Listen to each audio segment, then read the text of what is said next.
Guys, another day na naman, another episode, another coffee na naman.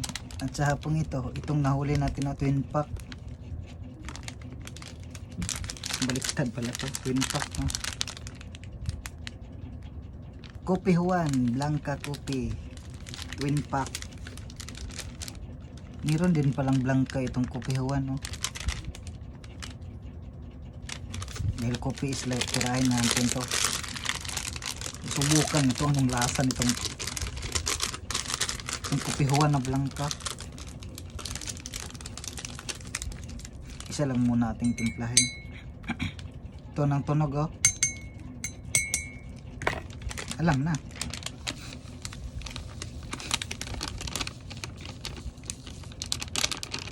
Dandahanin. Haluin muna natin.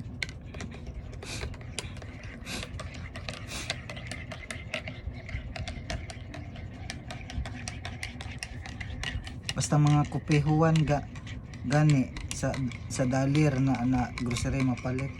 Di ka kapalit na sa uban ng mga grocery sa dalir. Ina natin 53 grams pala tong laman nito.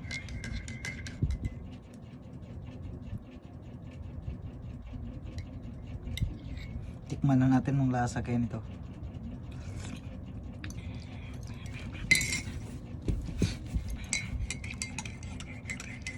Hindi ko matansang lasa. Lasahan.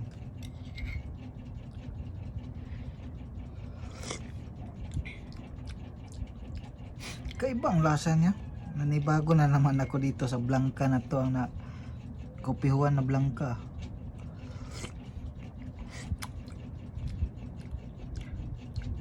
May aftertaste. Kaiba pala tong kape na to, may aftertaste.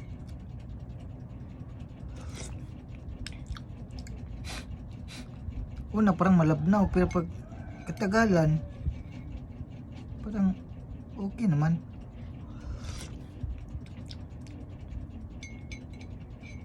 Baka ganito talagang lasa niya kasi nanibago ko sa lasa nito eh. Para sa akin, pag ikukumpara ko to sa Kopi ko Blanca, malayo talaga ang lasa.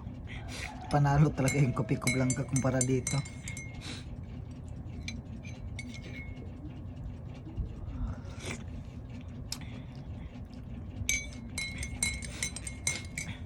Saan ba tayo ito gawa? Tingnan natin kung saan ito gawa.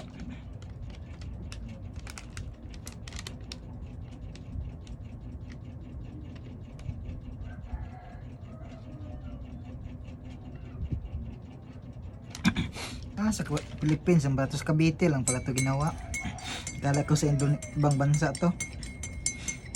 Sa Cavite lang pala itong Kopi Juan.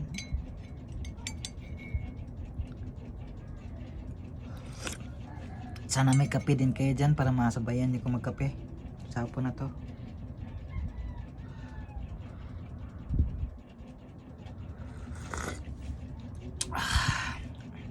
Katagalan sa pagtikim mo, katagalan okay din naman ang lasa. Siguro naninibago lang ko sa lasa, siguro nito kaya ganito ang sinasabi ko.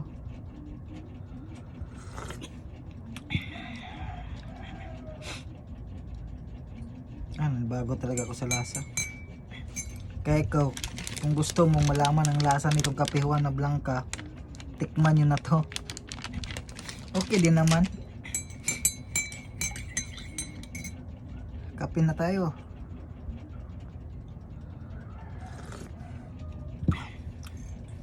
Ayos, panalo. Dito na lang.